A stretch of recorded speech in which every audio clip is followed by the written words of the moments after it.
Mayam muchan Maibam na khurum jari.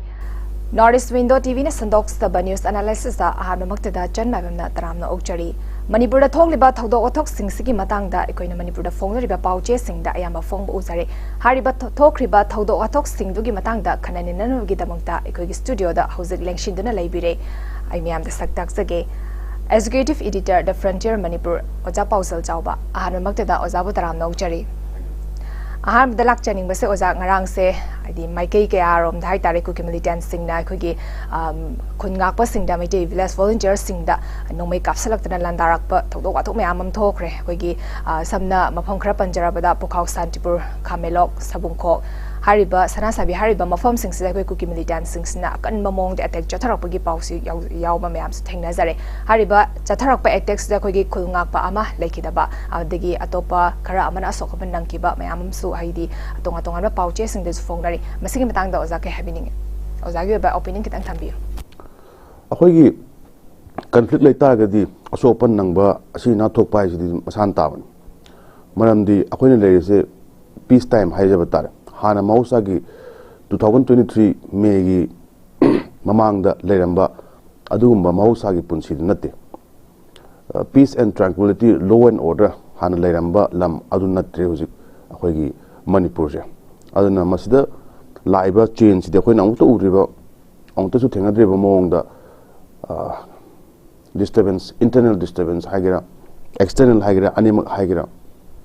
mayam yokslam ni sesda government na point of the tongan region mayam pi sige se akhoi gi aduna thon mani adana thon mani akhoi gi amit sana haibira mi court ki order mana thon mani ada mayam khan haibira kani akhoi gi narco terrorism thon mani han tongan ma gi reasoning mayam pi however adubu tangdu leta da ba punsi mahinga ma di ore haiba simadi kak pa yaro da ba adum wafam ne aduga hujik ladies da akhoi gi asuk kuina amuk irang sa tharak pa akhoi gi violence sa thamba sathari ba sina kari maram gi no haiba su asu wahang amani akhoi hanga da wose maram di asuk kuina akhoi gi miyam da kulai paina ra kan sida akhoi gi asom kan kuki gi mogi site gi obigera natraga akhoi site gi akhoi na defense pu ogera kari manam gi su kuina akhoi gi da asigi thabak si satha libino haiba simasu miyam na yam chawna hangada wafam mamra hain kale kai maram di akhoi taseng na khoi dum hana halage na hana hala kan sida torib jala nahan amuko gi akhoi gi president ga habi gi ba masidi government of India na senba adugumba lalong amani masidi akhoi myam Manipur se tangdu le ta da na ba hai kaina main to na makhan gi khang hai sing myam academics myam adagi le myam na habi dum main to na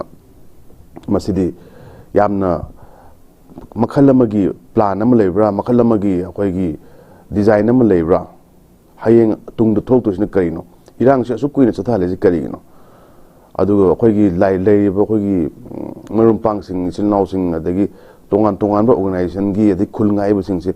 akhoi gi lan thengna ba ta gi hoi asopan nang ba adagi yam nungai ta ba thawai mang ba haiba simadi dum akhoi tatna ta na sun leire aduga irang sum thoi kap sum kamnari adu ta gi akhoi si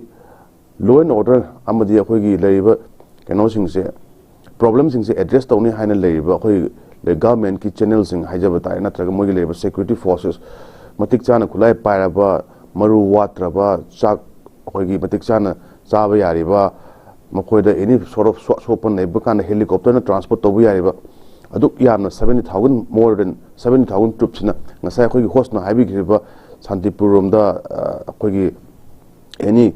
koktu rom do oigera natraga pukhau rom do oigera adagi Bishnupur rom gi site oigera sigi district sing leiba area sing sida phajana ngak sela thambi budi kari kai gi moi gi miyam gi protection haijaba tare akhoi gi punsi amadi magi property ngakpi be kari kai gi machine akhoi na yamna kupna khanagadabu maramdi tauge hen tautari na hana mi masu sondabu su yare dagi irang si nemthan ge su yare huzik leheli irang si thawoina leheli haiba sigi allegation ne mayam dagi laisi maduna aduk sakti leraba India gi magil deriba kwadagi malayamda koigi one of the biggest armies lay hariba adugumba keno mana force amana Manipur da koigi khut thona ba hagira natraga koigi lamhen to hen masing kukirom side tagi masigi sing se phajin mangamde haiba taragadi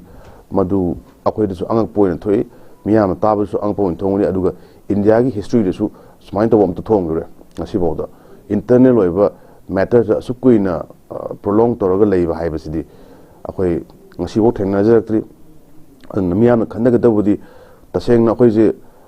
lan chona halaba yen kauna bai type ta ani kauna halakanda akoi government of India na akoi phakma pandagi yenga lera kansida ani je khara wahan gi na traga topa ma su yora kansida moi masen dum kan tona kansida akoi apama designs to almaina apama ma tara kansida akoi khudong saba loge haina amain khalabra kaina su miyam haini sumain thamjage Ziksu takpireko marak sida ngarangi thodoktuga kitang related oibida hai tare Khamelok Pukhau Santibur ado thamna popida khoigi irang se kukim neten singda maitei khunga pasingda attack jathare haba pause tabadagi khoigi Jat regiment ga Assam Rifles ki moi Casper gari naga thachallaga maitei khunga purak pa sokpa purak pa gari sing chalhan gidaba maduda khoigi lamlai rom side ki leiba maira paibi singsina haida chingda thoiba lansida di thingluge hadraga swaida oina thingi habigi da moi masel mukna bada haigi maira paibi asoka pa nang yaukay masi matang de khoigi Central Security Force na toriba thawong sing matang do jage habini akoigi hek khang pa hobdagi since akoigi 70s 60s 70s odwa dagi toriba atrocities myam se dum India government ki atrocities yam gre haijab tar adagi Armed Forces Special Powers Act apspa habju yam makhalamagi atrocities akoigi yamna tamthi reba adugumba mayamna draconian gain haiba matamga chunudaba adugumba ain amane Manipur da thamiba kenose ain je miyamna jingnaba kansida any shoot on site hajab tare hoigi army natraga paramilitary gumamada mogi hete power sing se piba kamba power no haiba kansida aina chingna tare nam kapu han adu kai maran naite adu kai masok player adu hujikan moin sathariba akoigi imaibel da hagira akoi shilnaw sing sida hagira chathak toba mogi khulai paraga wagera nataga lichei paraga wagera nataga ken any makhalof akoi nahanaga angang sing satra mairu sing daga nongwei kapsam kan makok taga paliba pellet guns RAF naga kapada paliba pellet guns adugi justice kai phangadorige sokpa sing sigi justice kai phangadorige adu taragadi moidadi justice haibasi kaino haibadi akoidi sumain tawna irang laksana honabada nongmai ka khre ade adu tobu tawre moisu court ama tongan laijeni aduna moisu army ka mahai deep state and high state within the state haitare moi masagi facility miam laijeni moi masagi hospital laijeni moi masagi transport laijeni moi masagi chanam laijeni moi masagi budget laijeni aduna sigi laiba keno singsi khoigi magi keno haijaba tare a state within the state the military haijaba tare army haibigera magi defense ki makal lai singsi Ministry of Defense ki makha lekan se huji ga haiba moja Armed Forces Special Powers Act ko masina empower tokta gadi akoi sasan ki type ta torak pase dum akoi gi mausa ne haitari order once p ta gadi halo ka podi ngasai na haiju ni moi khulai awat palete moida adugi akoi sakku ju manade tongan pham le lakpani akoi gi leiba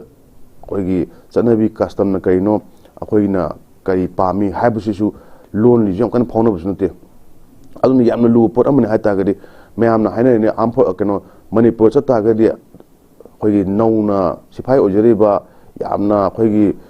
khingi ba kangu sing sigi training area ne kaina haina ne Manipur khoi Manipur da chalure ka haita gadi India da khoigi kharsu dum pongja ba yawa khoi smain ton lan gi pham sangurom ne kaina khoi Manipur ju training jaga ama khoi imaibel sing phuna bagira na taga riot control gi tactics practice tona bra natraga tongan ba tupa design sing me ama lera kan sida army gi miut mine tawna bagi ready mangai ribra natraga khoi khun ngak pa sing se pulap khoi gi ꯁꯨꯞꯆꯜꯂꯀꯥꯟꯁꯤꯗ ꯀꯔꯤ ꯃꯣꯏꯅ ꯇꯧꯒꯦ ꯍꯥꯏꯅ ꯈꯜꯂꯤꯕꯅꯣ plans ꯂꯩꯔꯤꯕꯅꯣ ꯍꯥꯏꯕꯒꯤ ꯗꯤꯖꯥꯏꯟꯁ ꯃꯌꯥꯝ ꯑꯃ ꯑꯩꯈꯣꯏ ꯅꯩꯅꯗꯕꯁꯨ ꯌꯥꯗꯦ ꯃꯔꯝꯗꯤ ꯏꯃꯥ ꯏꯕꯦꯜꯁꯤꯡꯒꯤ ꯊꯧꯅꯥ ꯐꯅ ꯉꯥꯛꯏꯕꯁꯤꯡꯁꯦ ꯑꯩꯈꯣꯏꯒꯤ ꯃꯩꯔꯥ ꯄꯥꯏꯕꯁꯤꯡꯁꯦ ꯀꯨꯏꯔꯦ ꯑꯩꯈꯣꯏꯅ ꯎꯔꯛꯏꯁꯦ ꯃꯈꯣꯏ ꯌꯥꯎꯕ ꯇꯥꯔꯒꯗꯤ ꯑꯩꯈꯣꯏ ꯃꯅꯤꯄꯨꯔꯒꯤ ꯂꯩꯔꯤꯕ ꯁꯣꯁꯥꯏꯇꯤꯒꯤ ꯐꯦꯕ꯭ꯔꯤꯛꯁꯦ ꯁꯤꯁꯨ ꯀꯥꯏꯒꯗꯧꯕ ꯄꯣꯠ ꯑꯃꯅꯤ ꯌꯥꯝ ꯑꯆꯧꯕ ꯂꯪꯇꯥꯏ ꯑꯃꯅꯤ ꯍꯥꯏꯖꯕ ꯇꯥꯔꯦ ꯀꯔꯤꯒꯤꯅꯣꯗ ꯃꯇꯝ ꯈꯤꯇꯪ ꯍꯧꯅ ꯑꯩꯈꯣꯏꯒꯤ ꯏꯃꯥ ꯃꯩꯔꯥ ꯄꯥꯏꯕꯤꯁꯤꯡꯁꯤꯅ ꯑꯩꯈꯣꯏꯒꯤ ꯂꯩꯀꯥꯏ ꯉꯥꯛꯇꯨꯅ ꯂꯥꯛꯏ ꯑꯩꯈꯣꯏꯒꯤ ꯃꯤ ꯃꯌꯥꯝ ꯑꯃ ꯐꯥꯕ ꯄꯨꯟꯕ ꯇꯧꯕ ꯀꯥꯟꯁꯤꯗ ꯃꯣꯏꯅ ꯆꯣꯡꯊꯣꯔꯛꯏ ꯑꯦꯅꯤ ꯌꯥꯅꯤꯡꯗꯕ ꯀꯥꯟꯁꯤꯗ ꯃꯣꯏꯅ ꯐꯥꯔꯁ ꯑꯣꯏꯅ ꯊꯣꯛꯂꯛꯀꯥꯟꯁꯤꯗ ꯃꯤꯌꯥꯝꯅ ꯑꯆꯧꯕ ꯈꯣꯜꯂꯥꯎ ꯂꯥꯎꯔꯤꯅꯤ ꯑꯗꯨꯅ ꯏꯃꯥ ꯏꯕꯦꯜꯁꯤꯡꯒꯤ ꯑꯆꯧꯕ ꯔꯣꯜ ꯑꯃ ꯃꯅꯤꯄꯨꯔꯒꯤ ꯍꯧꯖꯤꯛ ꯂꯩꯔꯤꯕ ꯅꯨꯄꯤ ꯂꯥꯟꯗꯒꯤ ꯍꯧꯅ ꯉꯁꯤꯐꯥꯎ ꯑꯗꯨꯝ ꯉꯥꯛꯇꯨꯅ ꯂꯩ ꯑꯗꯨꯕꯨ ꯍꯧꯖꯤꯛ ꯂꯩꯔꯤꯕ ꯄꯣꯠꯁꯤꯗꯗꯤ ꯄꯥꯋꯔ ꯑꯃ ꯄꯤꯕꯅꯤꯅ ꯍꯧꯖꯤꯛ ꯍꯥꯏꯔꯤꯕ ꯄꯥꯋꯔꯁꯤꯃ ꯄꯤꯈꯤ ꯇꯥꯔꯒꯗꯤ ꯃꯤ ꯍꯥꯏꯕꯁꯦ ꯃꯥꯅ ꯇꯧꯅꯤꯡꯕ ꯇꯧꯔꯛꯄ ꯃꯇꯝꯗꯗꯤ ꯃꯇꯥꯡ ꯆꯥꯔꯦ ꯁꯤ ꯇꯧꯔꯁꯤ ꯁꯤ ꯃꯇꯥꯡꯁꯤꯗ ꯁ꯭ꯇ꯭ꯔꯥꯏꯛ ꯇꯧꯔꯣꯅ ꯍꯥꯏ ꯇꯥꯔꯒꯗꯤ ꯑꯩꯈꯣꯏꯅ ꯀꯦꯁꯄꯔꯒꯤ ꯃꯥꯒꯤ ꯕꯨꯂꯦꯠ ꯄ꯭ꯔꯨꯐꯇꯣ ꯑꯗꯨꯃꯛꯇꯤ ꯁꯥꯕ ꯉꯝꯃꯣꯏ ꯀꯦꯁꯄꯔ ꯊꯦꯡꯅꯕꯗꯤ ꯉꯝꯃꯣꯏ ꯑꯗꯨꯕꯨ ꯊꯠꯄꯗꯤ ꯉꯝꯃꯤ ꯑꯗꯨꯒꯤ ꯊꯠꯄ ꯉꯝꯕꯒꯤ ꯊꯧꯅꯥꯗꯨꯗꯤ ꯑꯩꯈꯣꯏꯁꯨ ꯑꯗꯨꯝ ꯂꯩꯁꯨ ꯂꯩꯔꯤ ꯇꯧꯁꯨ ꯇꯧꯔꯤ ꯑꯗꯨꯕꯨ ꯃꯣꯏꯅ ꯑꯦꯛꯁꯦꯁꯤꯞ ꯑꯣꯏꯅ ꯊꯕꯛ ꯇꯧꯔꯛꯄꯗꯨꯗꯤ ꯃꯗꯨꯗꯤ ꯑꯗꯨꯝ ꯍꯥꯟꯅꯗꯒꯤ ꯃꯍꯧꯁꯥꯅ ꯇꯧꯕ ꯂꯥꯛꯑꯕꯅꯤ ꯄ꯭ꯔꯤꯄꯦꯔꯦꯁꯟ ꯑꯃꯗꯤ ꯂꯩꯕ ꯗꯔꯀꯥꯔ ꯂꯩ ꯃꯁꯤꯗꯁꯨ ꯑꯩꯈꯣꯏꯅ ꯏꯃꯥ ꯏꯕꯦꯜꯁꯤꯡꯒꯤ ꯊꯧꯅꯥꯁꯨ ꯌꯥꯝꯅ ꯊꯥꯒꯠꯇꯕꯗꯤ ꯉꯝꯗꯦ ꯍꯥꯏꯇꯥꯔꯒꯗꯤ ꯈꯨꯠꯂꯥꯏ ꯄꯥꯏꯕ AK ꯄꯥꯏꯕ ꯑꯗꯒꯤ ꯑꯩꯈꯣꯏꯒꯤ ꯀꯦꯃꯣꯐ꯭ꯂꯥꯖ ꯁꯦꯠꯄ ꯑꯗꯨꯃꯥꯏꯅ ꯇꯧꯕ ꯃꯤ ꯃꯌꯥꯝ ꯑꯃꯕꯨ ꯑꯩꯈꯣꯏ ꯊꯦꯡꯒꯥꯏꯅꯅꯦꯅ ꯊꯦꯡꯒꯥꯏ ꯉꯝꯃꯤꯕ ꯏꯃꯥ ꯏꯕꯦꯜ ꯃꯩꯔꯥ ꯄꯥꯏꯕꯤꯁꯤꯡꯁꯤ ꯁꯤ ꯊꯥꯒꯠꯄ ꯇꯥꯔꯒꯗꯤ ꯑꯩꯈꯣꯏꯒꯤ ꯃꯥꯂꯦꯝ ꯀꯔꯝꯕ ꯃꯐꯝꯗ ꯁꯨꯃꯥꯏꯅ ꯂꯩꯔꯝꯒꯗꯒꯦ ꯍꯥꯏꯅ ꯁꯨꯃꯥꯏꯅ ꯊꯝꯖꯒꯦ ꯋꯥꯐꯝꯅꯤ ꯑꯣꯖꯥꯅ ꯊꯝꯕꯤꯕꯁꯦ ꯃꯊꯪꯗ ꯂꯥꯛꯆꯅꯤꯡꯕꯁꯦ ꯉꯔꯥꯡꯁꯦ ꯑꯩꯈꯣꯏ ꯈꯣꯡꯖꯣꯝ ꯄꯨꯂꯤꯁ ꯁ꯭ꯇꯦꯁꯟꯒꯤ ꯇꯤꯝ ꯑꯃꯒ CRPFꯒꯤ ꯇꯤꯝꯒ ꯑꯩꯈꯣꯏꯒꯤ ꯇꯦꯛꯆꯝꯒꯤ ꯑꯀꯣꯏꯕꯗ ꯑꯌꯨꯛꯀꯤ ꯄꯨꯡ 4 ꯇꯥꯔꯛꯄꯁꯤꯗ ꯀꯣꯃꯤꯡ ꯑꯣꯄꯔꯦꯁꯟ ꯇꯧꯔꯛꯅꯕ ꯑꯩꯈꯣꯏ ꯇꯧꯕ ꯃꯇꯝꯗ ꯍꯥꯏꯗꯤ ꯂꯩꯀꯥꯏꯗꯨꯒꯤ ꯏꯃꯥ ꯃꯩꯔꯥ ꯄꯥꯏꯕꯤꯁꯤꯡꯅ ꯍꯥꯏꯗꯤ ꯀꯣꯃꯤꯡ ꯑꯣꯄꯔꯦꯁꯟ ꯇꯧꯕ ꯌꯥꯔꯣꯏ ꯍꯥꯏꯅ ꯈꯔ ꯃꯨꯛꯅꯕꯗꯒꯤ ꯈꯣꯡꯖꯣꯝ ꯄꯨꯂꯤꯁ ꯁ꯭ꯇꯦꯁꯟꯒꯤ SI Dhanabir na haidi mera pai bising da haidi phajada ba wahai wata sizinai habigi keno da wahau da hai tare khongjom da chob irang amsu ngarang se haidi thokre au da haidi asoka panang ba phabu yoi masigi matang de khoi gi police station gi site ge khoi gi mera pai bising da thamai bo wafam adagi ngar thokre ba thoduk gi matang da oja ge ba opinion kitang thambi masi je khoi gi internal loiba uji ngai sai aina haje ba issue me am thok su leri ko ꯑꯩꯈꯣꯏꯒꯤ ꯏꯔꯥꯡꯁꯤ ꯑꯩꯈꯣꯏꯅ ꯂꯩꯔꯤꯕ ꯑꯩꯈꯣꯏꯒꯤ ꯁꯤꯆꯨꯋꯦꯁꯟꯁꯤꯗ ꯎꯗꯕ ꯃꯌꯥꯝ ꯑꯃ ꯂꯩꯔꯤ report ꯇꯧꯗꯕ ꯃꯌꯥꯝ ꯑꯃꯁꯨ ꯂꯩꯔꯤꯕꯅꯤ ꯁꯤꯁꯤꯗ ꯑꯗꯨꯕꯨ ꯃꯇꯝꯒꯤꯗ ꯑꯩꯈꯣꯏꯅ ꯅꯨꯡꯉꯥꯏꯅꯗꯕ ꯊꯣꯛꯂꯛꯄ ꯍꯥꯏꯕꯁꯤꯗꯤ ꯑꯗꯨꯝ ꯀꯟꯐ꯭ꯂꯤꯛ ꯁ꯭ꯇꯦꯠ ꯑꯃꯗꯗꯤ ꯑꯗꯨꯝ ꯕꯔꯥꯕꯔ ꯊꯣꯛꯂꯛꯀꯅꯤ ꯊꯣꯛꯇꯕꯁꯨ ꯌꯥꯎꯔꯣꯏ ꯑꯗꯨꯅ ꯃꯁꯤꯒꯤꯁꯦ ꯀꯌꯥꯝꯅ ꯑꯩꯈꯣꯏꯅ ꯀꯔꯝꯕ ꯃꯤꯠꯌꯦꯡꯗ ꯌꯦꯡꯒꯗꯒꯦ ꯍꯥꯏ ꯇꯥꯔꯒꯗꯤ ꯑꯩꯈꯣꯏꯒꯤ ꯄ꯭ꯔꯣꯕ꯭ꯂꯦꯝ ꯂꯩꯔꯤꯁꯤꯡꯁꯦ ꯀꯃꯥꯏꯅ ꯇꯧꯗꯅ ꯃꯁꯤꯒꯤ ꯔꯨꯠ ꯀꯣꯁꯁꯤ ꯀꯔꯤꯅꯣ ꯍꯥꯏꯕ ꯑꯃꯁꯨ ꯑꯩꯈꯣꯏꯅ ꯑꯦꯗ꯭ꯔꯦꯁ ꯇꯧꯕ ꯃꯊꯧ ꯇꯥꯏ ꯍꯧꯖꯤꯛꯀꯤ ꯍꯥꯏꯔꯤꯕ ꯀꯣꯃꯤꯡ ꯍꯥꯏꯕꯗꯨꯗꯤ ꯊꯥꯏꯅꯗꯒꯤ ꯑꯗꯨꯝ ꯇꯧ ꯂꯥꯛꯑꯕ ꯑꯗꯒꯤ ꯁ꯭ꯄꯣꯔꯥꯗꯤꯛ ꯑꯣꯏꯕ ꯏꯟꯁꯤꯗꯦꯟꯁ ꯑꯗꯒꯤ ꯃꯣꯏꯒꯤ ꯑꯦꯛꯁꯔꯁꯥꯏꯖ ꯑꯃ ꯃꯤꯂꯤꯇꯔꯤꯒꯤ ꯅꯠꯇ꯭ꯔꯒ ꯄꯨꯂꯤꯁꯀꯤ ꯅꯣꯏ ꯀꯩꯗꯧ ꯂꯩꯔꯤꯒꯦ ꯍꯥꯏꯕꯒꯤ ꯃꯤꯌꯥꯝꯗ ꯎꯠꯅꯕ ꯑꯦꯛꯁꯔꯁꯥꯏꯖ ꯑꯃ ꯍꯥꯏꯕ ꯇꯥꯔꯦ ꯑꯗꯨꯗꯨꯅꯤ ꯃꯃꯥꯡꯗꯁꯨ ꯀꯣꯃꯤꯡ ꯇꯧꯕ ꯀꯥꯟꯗꯁꯨ ꯃꯌꯥꯝ ꯄꯔꯦꯡ ꯂꯦꯞꯍꯜꯂꯀꯥꯟꯗ ꯈꯕꯔꯗ ꯎꯕꯤꯔꯝꯒꯅꯤ ꯚꯦꯔꯤꯐꯥꯏ ꯇꯧꯈ꯭ꯔꯦꯅ ꯑꯗꯨꯗ ꯀꯌꯥꯝ ꯐꯥꯈ꯭ꯔꯒꯦ ꯍꯥꯏꯕ ꯀꯣꯏꯁꯟ ꯑꯃꯁꯨ ꯂꯩ ꯍꯧꯖꯤꯛꯅ ꯇꯧꯗꯣꯏꯁꯤꯅ ꯀꯔꯤꯅꯣ ꯃꯇꯝꯁꯤꯗꯕꯨ ꯑꯩꯈꯣꯏꯒꯤ ꯀꯣꯃꯤꯡ ꯇꯧꯕ ꯍꯥꯏꯁꯦ ꯍꯣꯏ ꯇꯧꯕꯤꯔꯣ ꯑꯗꯨ ꯇꯥꯔꯒꯁꯨ ꯋꯥꯍꯟꯊꯣꯛ ꯑꯃꯁꯨ ꯋꯥꯠꯄ꯭ꯔꯥ ꯍꯥꯏꯅ ꯈꯟꯖꯩ ꯍꯥꯏꯖꯕ ꯑꯥꯔꯊꯗꯤ ꯑꯩꯈꯣꯏꯒꯤ ꯂꯩꯔꯤꯕ ꯏꯁꯨꯁꯦ ꯂꯣ ꯑꯦꯟ ꯑꯣꯔꯗꯔ ꯉꯥꯛꯄꯁꯤꯕꯨ ꯑꯩꯈꯣꯏꯒꯤ ꯗꯤꯁꯇ꯭ꯔꯤꯛ ꯑꯃꯒꯤ ꯃꯐꯝ ꯑꯃꯗꯒꯤ ꯍꯧꯔꯛꯀꯗ꯭ꯔꯥ ꯅꯠꯇ꯭ꯔꯒ ꯀꯔꯥꯏꯋꯥꯏꯗꯒꯤ ꯍꯧꯔꯛꯀꯗ꯭ꯔꯥ ꯍꯥꯏꯕ ꯀꯣꯏꯁꯟ ꯑꯃ ꯂꯩ ꯑꯦꯖ ꯑ ꯁ꯭ꯇꯦꯠ ꯑꯣꯏꯅ ꯌꯦꯡꯕꯤꯗꯣꯔꯤꯕ꯭ꯔꯥ ꯂꯩꯉꯥꯛꯅ ꯀꯩꯗꯧꯕ ꯂꯩꯒꯦ ꯑꯗꯨꯗꯤ ꯉꯁꯥꯏꯒꯤ ꯃꯦꯖꯔꯁ ꯊꯕꯛ ꯑꯣꯏꯅ ꯄꯥꯏꯈꯠꯂꯛꯀꯦ ꯇꯥꯔꯒꯗꯤ ꯍꯥꯞ ꯕꯦꯛ ꯃꯦꯖꯔꯁ ꯅꯠꯇꯕ ꯍꯥꯏꯕꯗꯤ ꯉꯥꯏꯍꯥꯛ ꯁ꯭ꯋꯥꯏꯗ ꯇꯤꯠ ꯂꯥꯎꯅ ꯀꯣꯃꯤꯡ ꯑꯣꯄꯔꯦꯁꯟ ꯃꯆꯥ ꯑꯃ ꯇꯧꯔꯀꯥꯟꯁꯤꯗ ꯑꯗꯨꯋꯥꯏꯗ ꯑꯃ ꯇꯛꯅ ꯑꯗꯨ ꯅꯠꯇꯕ ꯇꯧꯒꯦ ꯇꯥꯔꯒꯗꯤ with a policy clear cut policy ꯃꯁꯤꯗ ꯑꯩꯈꯣꯏꯒꯤ ꯇꯨꯡꯒꯤ ꯂꯥꯛꯀꯗꯧꯔꯤꯕ ꯂꯩꯕꯥꯛ ꯑꯃꯗꯤ ꯇꯨꯡꯗ ꯑꯩꯈꯣꯏꯒꯤ ꯂꯩꯔꯤꯕ ꯈꯨꯟꯅꯥꯏ ꯑꯁꯤꯒꯤ ꯑꯣꯏꯅ ꯀꯔꯤꯅ ꯀꯥꯟꯅꯒꯗꯒꯦ ꯀꯔꯤꯅ ꯐꯒꯗꯒꯦ ꯅꯠꯇ꯭ꯔꯒ ꯀꯔꯤ ꯇꯧꯔꯀꯥꯟꯁꯤꯗ ꯋꯥꯈꯜ ꯇꯥꯃꯤꯟꯅꯒꯗꯒꯦ ꯀꯃꯥꯏꯅ ꯇꯧꯗꯅ ꯃꯤꯌꯥꯝꯒꯤ ꯄꯨꯟꯁꯤ ꯀꯟꯒꯗꯒꯦ ꯀꯃꯥꯏꯅ ꯇꯧꯗꯅ ꯃꯤꯌꯥꯝꯒꯤ ꯂꯟ ꯏꯇꯤꯛ ꯀꯟꯒꯗꯒꯦ ꯀꯃꯥꯏꯅ ꯇꯧꯗꯅ ꯆꯥꯊꯣꯛ ꯄꯣꯠꯊꯣꯛ ꯂꯩꯇ꯭ꯔꯕ ꯂꯩꯕꯥꯛꯁꯤ ꯀꯃꯥꯏꯅ ꯇꯧꯗꯅ ꯁꯦꯟꯃꯤꯠꯂꯣꯟ ꯆꯥꯎꯈꯠꯍꯟꯒꯗꯒꯦ ꯍꯥꯏꯕꯁꯤꯒꯤ ꯆꯞ ꯆꯥꯕ ꯄꯣꯂꯤꯁꯤ ꯃꯌꯥꯝ ꯑꯃ ꯃꯊꯧ ꯇꯥꯏꯌꯦꯕ ꯃꯤ ꯑꯅꯥꯕꯗ ꯉꯥꯛꯇꯪꯒꯤ ꯀ꯭ꯔꯣꯁꯟ ꯑꯃ ꯄꯤꯖꯔꯀꯥꯟꯁꯤꯗ ꯑꯁꯥꯕꯗꯨ ꯉꯥꯛꯇꯪꯒꯤ ꯑꯣꯏꯅ ꯍꯟꯕꯗꯤ ꯌꯥꯏ ꯕꯠ ꯃꯗꯨꯗꯤ ꯇꯦꯝꯄꯔꯔꯤ ꯔꯤꯂꯤꯐꯅꯦ ꯑꯩꯈꯣꯏꯅ ꯄꯥꯝꯃꯤꯁꯤꯅ at least permanent ꯑꯣꯏꯕ ꯌꯥꯕ ꯔꯤꯂꯤꯐ ꯑꯃ ꯄꯤꯕꯤꯌꯨ ꯑꯩꯈꯣꯏ ꯂꯩꯕꯥꯛꯁꯤꯒꯤ ꯉꯥꯛꯇꯪꯒꯤ ꯁꯤꯗ ꯇꯤꯠ ꯑꯃ ꯇꯧꯔꯀꯥꯟꯁꯤꯗ ꯑꯗꯨ ꯇꯧꯔꯝꯃꯦ ꯑꯗꯩ ꯉꯥꯛꯇꯪ ꯂꯩꯀꯥꯟꯁꯤꯗ ꯑꯗꯨꯋꯥꯏꯗ ꯀꯔꯝ ꯇꯧꯔꯝꯃꯦ ꯑꯗꯨ ꯃꯩꯇꯩ ꯃꯁꯦꯟ ꯉꯥꯛꯇꯅꯦ ꯇꯁꯦꯡꯅ ꯍꯥꯏ ꯀꯥꯟꯗꯗꯤ ꯁꯤꯄꯥꯍꯤꯗꯨꯁꯨ ꯍꯧꯖꯤꯛꯀꯤ ꯂꯩꯔꯤꯕ ꯅꯨꯄꯥꯗꯨꯁꯨ ꯃꯥ ꯈꯤꯇꯪ ꯑꯟꯗꯔ ꯄ꯭ꯔꯦꯁꯔ ꯊꯕꯛ ꯇꯧꯔꯛꯄꯗꯒꯤ Hujik Manipur police have warini they are under also heavy restraint. Kulai law and order ngaka to makoi makoi su gan ma ngoni haita akoi to si kai no have question like kai na sidai la aising se akoi gi law and order gi hujik have IPC CRPC makha da di yamna taw ya ba me ama lairam ngoni adu khut ek thawe ya da jaga me am su lengoni ana police me am su manung da kari haja batare moi da su thabak si tawni tawsina karai tawroisina kam kamain tawni natraga akoi tawroisi kai no akoi da pi responsibilities na kai no masi kya ba akoi na thabo on thopa ngamage ngamdori ge natraga una usuna da me am su yorni sigi poche makoi su lebak se leiba koi police force na lamdam sigi matungina pungoni matungina jogoi chada ya da ba kharsu lengoni ana madugi potu da moi da su yamna stress level ama haita ga di civilians bo koi bo asuk kuina kok si tha mapan tra changala bo si bo wakhala kan di koi gi duty toriba 24/7 duty toriba police forcing su mo su dum kok si kai haita stress level si wanga mo have like the nga ki wina kai kino haina gi ta ga su amana amane haina khana kan si da koi after all same community hai ga na traga amadne police ne koi na mera pai ni hai kan se wakal tamina kan se da kuna ya mo na koi piji pina da kai ne na gita ga su sak mai yin na kan se da adune hai ba maram di akoi na manung de hena internally oina thawak thorok podu di madu koi da kana mo kaim lete hata ga di akoi na outside over threat ma su thengna ni na ana masi threat sing thengna ba kan da akoi masen lebang mutsam masen hai ta ko sorry community masen sing je akoi masen ketang lenin to ina thawak to mo su phai adu at the same time permanent oiba solution nama aduga permanent oiba job khara akoi low mathau ta rain khanje yambaze mathang da laksaning bu so sai khoi gi hauki ba jai gi me hom da gi thoi ba irang siga mari lena na khoi gi kaino mayam makai mai thadok pi khraba ko gi ba dancing na mayam makai mai thadok pi khraba khoi gi lanjanari ba relief camp ta lari ba khoi gi Sarawen Sugnu victim peoples of houses burned in the crisis haba moi gi committee sigina ngarang se Manipur press club da press conference sama bang thoki maza moina phongdo iba wafam se khoi gi makhoi gi mang ta khriba makhoi gi yum kai sing se mai kaino amu nauna sabi gani haidana ko moida chief minister gi khutang dagi check power pire ado pire iba check se khoi dami check oina hai tare ni senfom am ta lauthok pa yadana hoju power ba senfom am ta phangri ha bagi wafam phongdorei aduga masiga mari ledena kaksing dc da su adi kayara khana chalaga masigi matang da complaint thanga pa di wafam phongdoki basu yaure adu hoju power da makhoi gi yum sana bane na pirakriba check sida gi akoi moina senfom am power phangri ha bagi wafam ngarang phongdorei masigi matang da ojagi opinion kitang thambi miyo magi akoi gi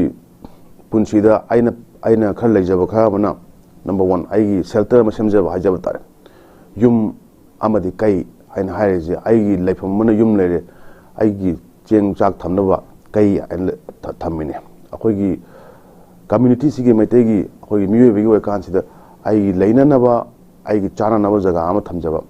adu matung da ai je miyo ba wa kan sida khuna yam chok kan laikai concept adagi hujiki lariba akoi gi amana amadagi launa rakan sida aina thum pura thum singba de phau singba kaina cheng ma adu frame da miam bata treat tona ba nangna sangom sume aida aina covid thare haina yamna leiramba akoi gi system ma hajaba tare maite gi akoi leba system ja ada aina aigi yum ma sengwa chare yang wana ai kai sengwa chare adna aigi imung munung ai palai ni aigi family lingai ni adu matung sida khangau da ba nusit amana ai yum su plop yawre ai kai su yawre adigi aigi leiba khoi property sing su lono sakre aduga ai su chen mata mafam jagi ana yam nungai ti haidab ta gadi akhoi leiba lanjinari ba akhoi gi miyoi sing sida kari thom gadi kyam waram gadi hada khoni yeng sala yeng ba kan sida relief center daga leire se khoi gi kam da mi tarep leba yaw adagi tok leba yaw nau no yum palakpa adagi du chilak pokolak me ama plap khoi gi mayam se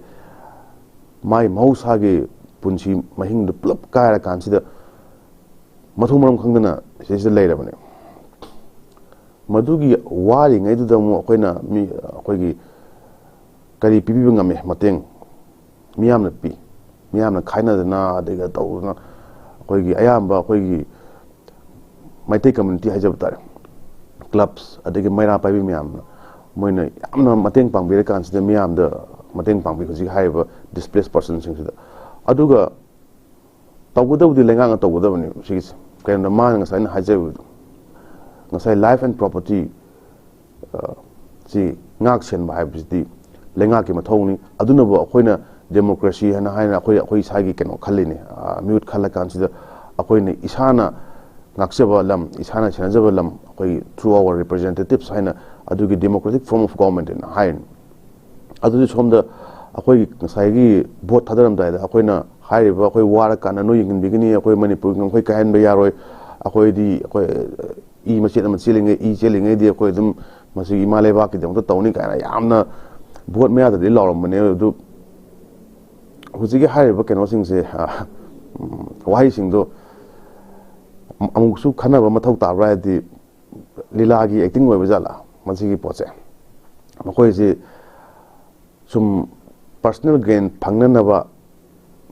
lanai kana na ba khunai ja pang sira haibagi ofam me amsule khana ba yai adu ta gadi mi gi du wari ngai du da aina kitang se nang lupala amagi na taga no nang gi yuma ma saro hain haba kan da ngasai gi thamoi da khoi gi ngatang ro chu harau di pharau ni mi do kenam di phan kai me da kan da lupala ama na taga something chi am pibi me mi da harau ayu ja harau ni adu da mu harau harau le ngi da mu kitang harau pa hor kan da mu adu potu mu leiram da ta gadi Kami tagdi aingon han soi du dong tum jong hapana traw adu den khala ne wa pipi nam pa su aingon warau du sok ai matha sa sok budi aingon pipi dam pa khala kane wa ai phagi to bi su ai khoi su sana bam la khoi su keno lila to homla khoi su dami check pibum la taseng na hara kan de masidi taseng na kan khoi lengak ta di yamna serious to na khoi su through the channel suggest to jage have ta di sigum mi ngon de wan bi gano maramdi yam nuaite masigum thabak to biside awa pi mane aduga akoi da thaini ga hainaba pawro da atongor sum thola kan akut pa sum tothoi haibai pot ama akut pa sing sum tothoi pita ga di hojik haiba relief camp to le meetings de kama ataga mogi hojik haiba check pai meetings se makoi thamoi da kai phang da gi dam ting mimang thola bane mo alu ta ga di lenga ki wa fum no kraino akoi khongmanam chung kan da ko e haiba adugum wasak to an to oibra sai se alu ta ga di hojik check for nam delay go legally ma action ko padi ya ta sang ko ta ga maram de aina kai gamba aina pasal ta with me in the check am pire check se bounce story adu ta ga ma se it is a criminal offense my matak ta action lo ko pe as per the law gi matungina adu ta ga angon check pire mi je si matak ta akoi legally case lo ko pe madu gi provision aina pe maram di check fraud hoji ga haiba sing se akoi gi lawyer sing de hang khang bi ngani adu ta ga de angon pi de check se fraud amoy ta gadi aingon fraud to gen hai ta gadi madu mathak ta thogot legally thop lokot pe an aidi akoi kunai gi leiba akoi gi organization mo gira leiba miam sing sida hujik hai mai mapan thola kan sida akoi su wara kan se hen wahale haiba gi pot ama tholei ji taseng hai kan dadi yamni ikai ni ngai ne thamjage adu masigi gum pose matang song thon be ganu adu athu da corrective measures lobby kan da hujik leiba akoi wara ba akoi gi yum kai le jidraba mising miyam sing isinau sing se sigi awa je kitang ju kok na ba khoi lengang na phadnu khona bi wa na sincerely appeal to jage yam phase osanan tham bi wa pham se mathang da lak training ba se koi gi tongan ba separate administration taliba ku ki MLA tara sigi matang da koi ngarang se Manipur Legislative Assembly gi Privilege and Ethics Committee gi chairman ke samthong ACG MLA sapam nisika ne chair lora ngarang se hede meeting ama mifam ama di pangthokre hariba mifam asida koi gi hariba committee asige member khara sudum saruk yakre saruk ya ki ba marak sida koi veteran politician okram join phongdo ki ba wafam se koi gi tongan be administration talai separate administration talai ba koi gi mathakta koi na action lokhatam thoi leibak sem gani na thokla ga koi leibak thugai gani ha basidi ya basu ngam mo ha ba wafam dune thambi re masig matang de aja kai habining se koi no le se koi hujiki akoi system je political system ni le je ain sa haijeri ba koi gi 60 MLAs le tongan ba communities myam sigi akoi gi leiba representative ngatane ba house leis Manipur gi na hujik 2023 gi May ahum keno gi May gi mamang da le me se adune ladies natra system ma haja batare karamba system no kan democratic form of government in haibane isana miyam na masabu akoi gi lengak chaba haja batare kamaina akoi na bot thadar kan na agi mi ma khala kan se thar khibane adu taragadi aina thagaliba mihutto madu yam phaba mathau tae aina khanjabane sino paje pharni natraga signu piji pharni hoi mana lupa lising anium piram ta ga khang de go natraga manga pi chala mi de chala masue na tara pi mi de chala masue adun tonga mam jagre however mi do akoina phai mam thagalage mam thagalasi natraga masi dol sina pharni haina mi gi magi wakhalonda magi exercise am haji ta democracy gi exercise kan hayado karamba democracy no khang de hojik le kan democracy ado masigi democratic over exercise da akoi lenga amalai hai ta gi lenga sigi mai horba kan sida akoi mamangi assembly session sida akoi numit kyani sakhi ge akoi myam sida ware tawre akoi ji haibiri ba yum myam ma mai cha e myam ma lanjen nare plop akoi mahosai khalama akoi kaira abani adu ta ga di akoi ngak chendru mi singsina phamma le ji kaino moi myam house in le assembly le ji kaino ha kan da moi myam na policy sem ni tra moi myam na law sem ni tra karam ba law no karam policy no da manipur amde manipur le myam sigi yai phana ba adugumba ain semam akoi gi laisang haijaba ta house hai tare the biggest akoi khwadagi magun le ba adugumba temple lamane assembly hai ba se adu ta ga di assembly se tongan ba akoi nimit mamangi da chathara kan sida miyam gi oiba leba gi kana miyam khana bi adu khana da bi da akoi min 15 sida losingri kaino mamangi assembly session du di akoi gi MLA ma phagi dom tawna da na akoi gi washroom sang kan da loi le me auta di democracy gi exercise adu ra akoi gi awa sing tana se hai je akoi gi policy sem do miyam sina tabi di se kai no karam government ki makhada makoi kan toribino akoi gi tabak sa tharibino akoina akoi awaba se moina ubidis na karigino moi ubirno na harabra leibe MLA singsida auta gari MLA singsida moida taseng hai kan di moi gi yangen saruma yauribe se masigi se magi hana ing sa hajagi ba wasak pa me ama miyam na sa kan sida khurama kan sida vote khongrini adu ta gari kar akan da ta gari hoi magi sen tanba adagi magi lam leshanba haibasidi mahusani kaino akandadi masu khara dum kanana baina tawjaribni na leba ki suka tawge isai suka tawjage phare leba ki to isai to biyo da hudik le film si leba ki kem to isai lo tawjage haibane adudi ko ya janing disne ko na haiding isna manamdi manipur haiba lam sina hudik leba akoi kunai sina khwaidagi maru oiba a test of fire haitare mai ikpa akoi nungtije akoi mi je phudana chokdana nungtije sidana waraba akoi chak chaningai lecture tanja sidabo akoi mayam na yengai tagadi karama makhalgi madu kogi lengak lono karama makhalgi democracy no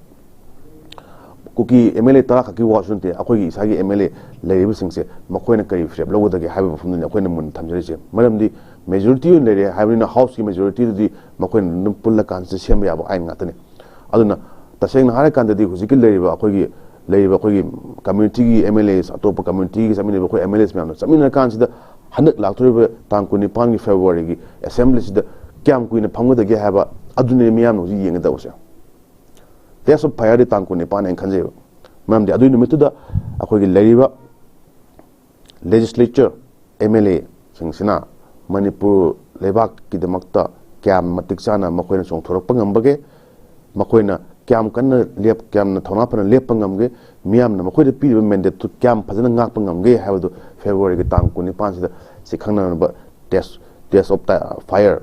zu miyam gi makhoi gi manipur nungsiba kunai nungsiba adugi nimitu de khana ga dawni khangmo di khange mayam adubu second test hajab tare aham ba di khangre anaki se second test am oine khanje aduna taseng na hai kan di manipur chathari ba ji hoi as per your question ta ga di ji have kogi Uncle Joyna Joyna koi veteran politician constitutional gi leiba koi gi framework se yamna munna khangba adugumba veteran politician amani mana puthorokpa koi gi Manipur kai nam sinba kuki MLA tara sing mathak action lokot piu amne kui re tawre se hek howa me da gi da dam horo bane huji poke do lebi dige au tari madu potu assembly khana ga do natra madu potu speaker na kenam ha ga dong madu potu gi inquiry committee du assembly thamdong natra adu me amne kaim tawte bi da dum assembly sin nga le kan se mil manga nga le mil tra da malu sin ta ga di miam se khoi gi kai apang ta ba phim da assembly gi khoi gi se de khoi gi hayang wai history da Manipur gi history da yam ek seng na khoi gi amu kali na chinga kan da lehor gum adu me example namne main thamjage mathang dalak chaning baso sai khoi gi haji hozik lei ba se problem irai bas da lei je problem to ki batik lei hai tare ko lei ba problem yam se amat tabu hek solve to dana khoi gi parliament mi fam to guni ha ba se maram cha de ha ba fam ngarang communist party of india manipur state council gi president ama khoi thengna jare haji masida khoi na hari se khoi gi union home minister na irang se athum matam da warishin pura ani ha ba se hozik matam da di hadi supu porok trabani na apik pangang ba da thajal re ha ba fam de moina thami se ada haji tha tara se communal crisis de hozik chatha laga dum thamba warishin chupu porok ta ba ha ba se maram suza sa de maram aduna khoi gi parliament mi fam pang to kani na khoi na haji prime minister na ga vote khom ga lari ba se khoi gi lari ba crisis se hana lution biraga parliament mi fam na ko na pang thok pi ha ba wa fam ngarang gi mo khoi gi press note de khoni ya ba su theng na zare masigi matang de oza ke happening kaim kana khanje demand to we adu uroena taroena ngang roena ba khoi gi yong ahumgi phema ubirangoni akoi mit pai passion ba nakong passion ba adagi sin smaina passion ba madugi phim dune khoi jik prime minister laigri se akoi cricket match yeng chapa kan da di yam harau rau chakani akoi manipur le ba mihar mi pun sing sidi sigi kumai sidi kya ngai tab jala ma kai nen khanbi ge sidi akoi ju phagi nen khanbi jala ad akoi machine hanaro akoi machine sinaro haina thambai film leiba film sidabu akoi prime minister amadi magi leiba akoi keno myam sina manipur gi maikai da phanam silakani natraga keno myam gi phanam tawkani haibu di tasengna hai kan di as a journalist hujibo uzu udri aduga tawge tare na han taw yare sinene ahama question aina host nang si hangbi ba kan da khumjai duni thama panta suru kan sidabu akoi gi asukuna India da internal oiba koi community ani ma ta khanaba leitri main tawse aduna kari wakhalona khanbiri se akoi manipur se karamba mong na akoi sagai bigen khanbiri se natraga kari no akoi da leiba plan government of India leiba plan sen akoi kholaula is mi kyam sigrem te yem mi kyam yum mai thagre property kyam mange asugumba auto thok triba situation sidu mit na loino pangel kan se kai ngang ro na leiba mi dino akoi na kinam ha kan se da mana reciprocate to kani mana akoi khanbi kan thamoi gi khangong no thokpi kan se o ai to ro yam thi nungai tre kai di ta se nga kan da di yam de hajin ingre adu masi ge se akoi thaina gi haibirek pa step motherly treatment haijaba tare india government na akoi da akoi midyeng se han de kamai yenge habusu miyam na sudum khabar nung da dum pauchi sing da ta dan lai rabne dum man ma dum ira bane adu hujikti madugi aseng mu saktam duni uthura ise hu adu makha ta bu hena problem la ke da hai bu chingno me am le manam di thabak si hou ding khanje ben khanja bu ngasai gi khana hanba kauna hanba nongmai to hanba case adu somno di case me am sum khongoli ni CBI gi team hum phura kam manipur lai ja duni tongan ba leba organization sing gi tongan leba crime ne na hai ba ta ga di moju sum phagali sum thigali sum investigation tori somna na mayam tongan ba koi kamna re kona re tori adu haibu gi keno issue me am si dum keno to ga lehen ba lei ba hai tai ana masi su yenge bu sing adagi kupne ngi leba adagi organization gi leba keno tori sing sin na su khai yeng ba ma thau ta ba khanje hai ta ga di usu ubirang ngene khale du tung no thok toi po se kai no masi ji kamai to na kai thok pa ya ba ge hai bu ji khanju khalam ngene khanje adu khallagasu hek aroibadu u phangdaba haijaba tare ana masigi posida kitang ju yengjaninge hai yengendom mathau su tai haina khalle ha tagedi huji akoin tawdu posi kari no habs manamdi the designs India government ki design se yamna clear oidi ha ana clear oidabnina akoi je gray area am da thamma kan sida ꯑꯩꯈꯣꯏ ꯉꯥꯏꯍꯥꯛ ꯂꯩꯔꯒ ꯁꯨꯝ ꯑꯩꯈꯣꯏꯒꯤ ꯏꯃꯥ ꯏꯕꯦꯜꯁꯤꯡ ꯊꯠꯂꯤꯕꯁꯤꯡꯗꯣ ꯑꯃꯨꯛ ꯐꯨꯔꯝꯒꯅꯤ ꯉꯥꯏꯍꯥꯛ ꯂꯩꯔꯀꯥꯟꯗ ꯑꯃꯨꯛ ꯁ꯭ꯋꯥꯏꯗ ꯑꯃꯨꯛ ꯅꯣꯡꯃꯩ ꯀꯥꯞꯊꯣꯔꯛꯀꯅꯤ ꯑꯃꯨꯛ ꯑꯗꯩ ꯉꯥꯏꯍꯥꯛ ꯂꯩꯔꯒꯅ ꯀꯩꯅꯣꯝ ꯇꯧꯔꯝꯒꯅꯤ ꯉꯥꯏꯍꯥꯛ ꯂꯩꯔꯒꯅ RF ꯅ ꯗꯨꯀꯥꯟ ꯑꯃꯨꯛ ꯃꯩ ꯊꯥꯔꯝꯒꯅꯤ ꯃꯈꯜ ꯃꯈꯜꯒꯤ ꯑꯗꯒꯤ ꯅꯍꯥꯟꯋꯥꯏ ꯒꯥꯔꯤꯒ ꯃꯩ ꯊꯥꯗꯅ ꯊꯨꯒꯥꯏꯗꯅ ꯑꯗꯒꯤ ꯍꯣꯇꯦꯜꯒ ꯃꯩ ꯊꯥꯔꯝꯃꯤꯁꯤꯡꯁꯦ ꯑꯗꯨꯅ ꯇꯣꯉꯥꯟ ꯇꯣꯉꯥꯟꯕ ꯃꯈꯜꯒꯤ ꯗꯤꯞ ꯁ꯭ꯇꯦꯠ ꯍꯥꯏꯒꯦꯔꯥ ꯑꯃ ꯍꯥꯏꯒꯦꯔꯥ ꯌꯥꯝꯅ ꯀꯣꯚꯔꯠ ꯑꯣꯏꯕ ꯄꯣꯠ ꯃꯌꯥꯝ ꯑꯃꯁꯨ ꯌꯥꯎꯗꯕ ꯅꯠꯇꯕ꯭ꯔꯥ ꯍꯥꯏꯅ ꯈꯜꯂꯦ ꯑꯗꯨꯕꯨ तसेंग हाई कानदी मणिपुर ले फिल्म से हुजिक let's keep the pot boiling हाई तागदी अंद्रो की मई टाइप द मुट पे यारो अखोगी चफू जी पिरिक पिरिक पिरिक पिरिक दम सोरक थमन सी हाइबगी पोट द अलमाइना तब पॉलिसी में लेन खंजी अदना अखोइना मिस्टर मोदी द अखोइना केनम हाइरो कानदी ताबाई वारी सिदी मागे मन की बात तब याउदे केनो अखोगी ताबी बिदि लायना येंगबो येंगबिरत्रे अदना अखोई एक्सपेक्ट तोबदी केम चुमोइन खंजे माइ थमजेगे अखोई मसिन खुनाय अमो ओइना अखोई मसिन चखोब मिनो मथौ ताय यामना मपांगन कलहन मथौ ताय अखोई सेनमिलोन फगन मथौ ताय अदुबु सेंटर दगी अफबम पुरकनी हाबदुदी हुजिक ले फिल्म से थाजब वाले याम फजो फोन ओजान थंबी बसे मथंग लाक्चरिंग बसे अखोगी हौजिक थोइबा हाइदी कॉन्फ्लिक्ट असिदी कुकी गा मैतेगे गी मरक्तनी अदुना हाइदी कुकी गा मैतेगे गी मरक्ता कॉन्फ्लिक्ट थोगसु चैथिंगदी अतोप फुरुप सिंग सुलोइनमक फंगे अदुना हाइदी अखोगी वैली एरिया सिंगदा मरुइन इम्फाल एरिया सिंगदा हाइदी कॉन्फ्लिक्ट मचा मचा थोकपा अतोप फुरुप सिंगा अतोप फुरुप सिंगसु यारगा हाइदी कॉन्फ्लिक्ट मचा मचा थोकपसे अखोगी मतुंगदा अमोहना थोकतनबा कैगुमा थोगसु खुदक्ता हाइदी कंट्रोल तौनबगी दमक्ता अखोगी forum for restoration of peace की लिचिंग मखादा अखोगी तोंगा तोंगान लूप सिंगा पुल्लगा हेल्पलाइन टीम अमा सेमे हाने ngaraang se अखोगी forum for restoration of peace की कन्वेनर असंग कसरना फोंगदोकी वाफम सु थंबीरी मसिग मतांगदे ओजा के हैबिनिंग अखोगी कॉन्फ्लिक्ट अमा लेतागदी मागिसु सोल्यूशन अमा लेगनी मतम मतुंग लाक्चगनी अदुबु मसिसदा तोंगान तोंगान बा लेबा फुरुप सिंग मागिसु अचो थौदांग ले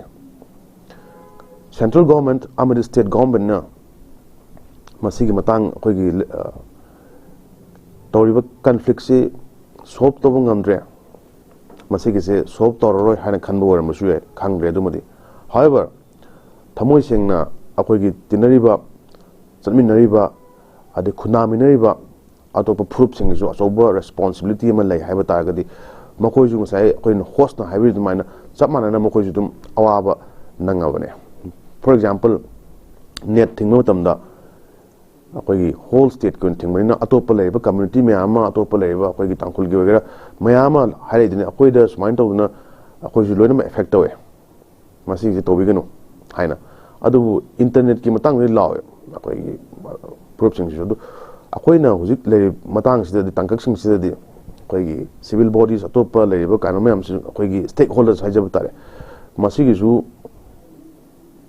खरा मतम मतम की मतुंग इन थोपुरी थोपिरे अदु तागसु खरा एन कुपना डीपर ओइबा अमदि हयेंग द वे फॉरवर्ड हाइजब तारे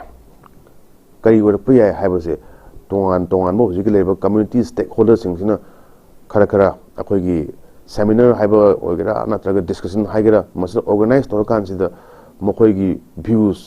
अखोगी मोइना तहोनिंग मयाम अदगी अखोगी लेबा कम्युनिटी अनि द मोइना करी हाना कई वाही हाइनिंगी हाइबगु मसिंगसे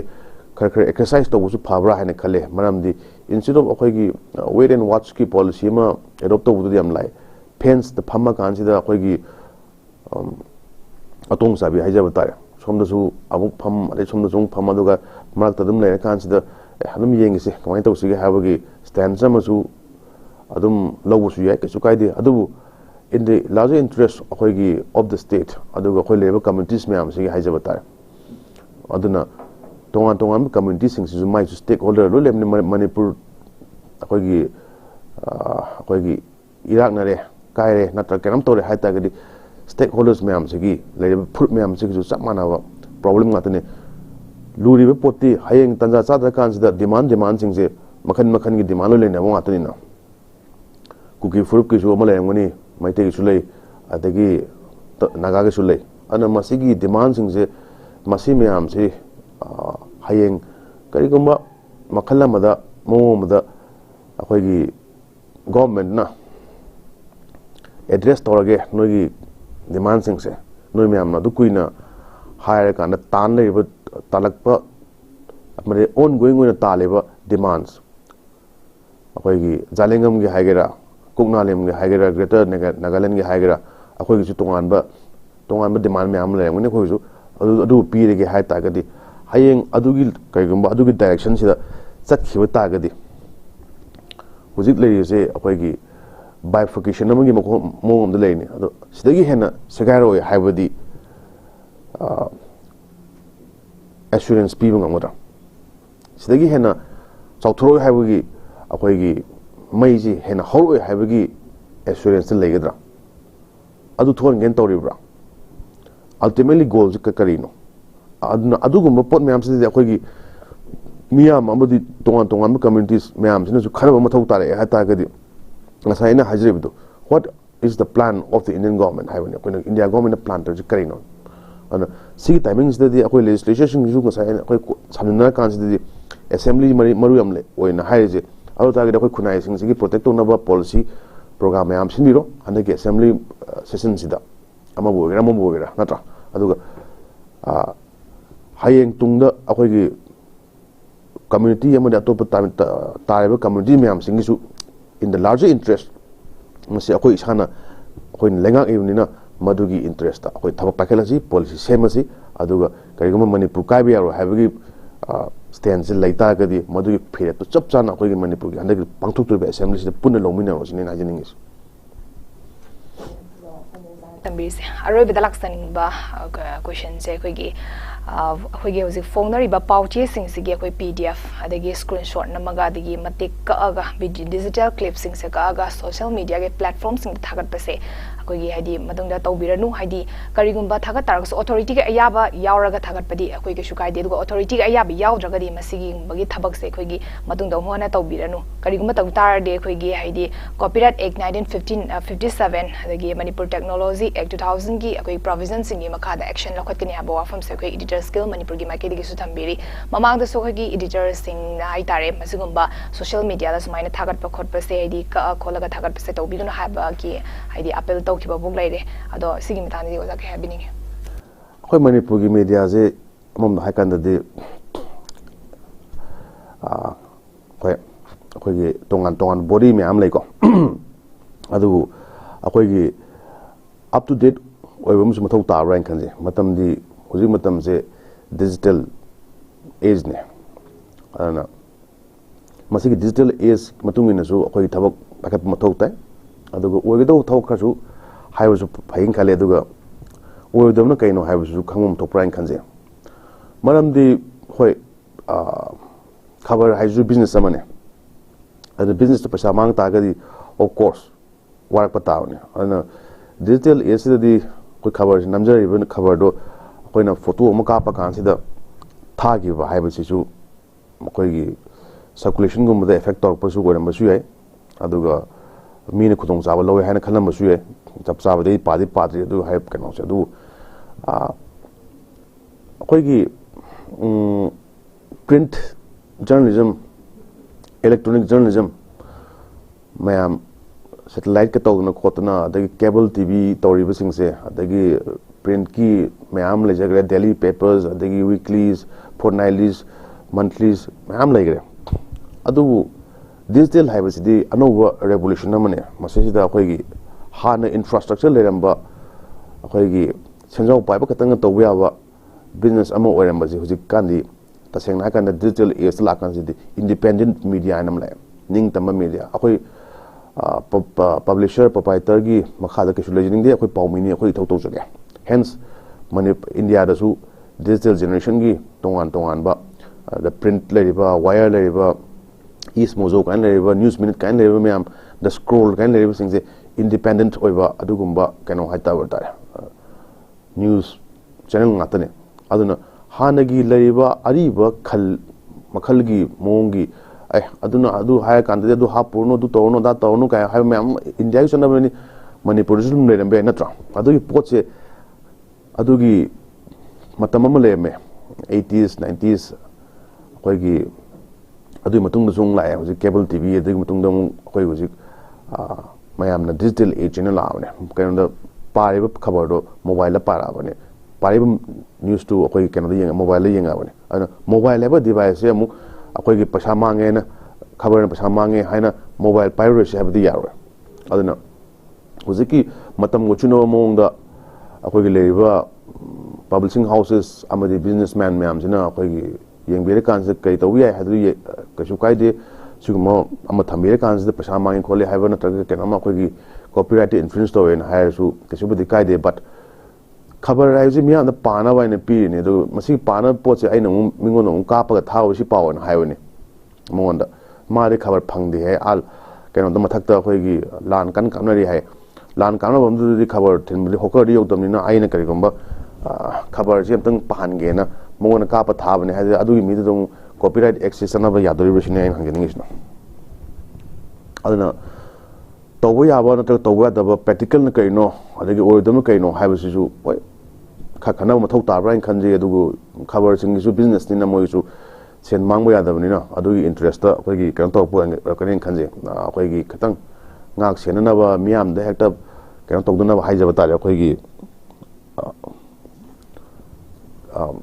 miyam da kitang akhoi gi su kitang khanbi haibagi pot ama akhoi gi su business ama tawjari adna yaragadi kitang permission mo lobby kan tobiu aina hairi se masi yeng si kamai tawge na in the next month hai tare na tra nimitra ni dum khangna ni khabar tip thagana bra na traga kan tawga na only time will tell mai thamjage yam pasabo phong atani thambiri se khoigi ojagi chillaba matam kyam marum kai thopiraga khoigi North Window gi studio da lengsan biraktuna ngasigi news analysis te mopum phan bigi damakta so aroi boina ojabu so thagba phongdok chari matang sida North Window na sandok chaba news analysis loshin jari meng tabiriba singbo amuka hanna jan mabamna khurum jari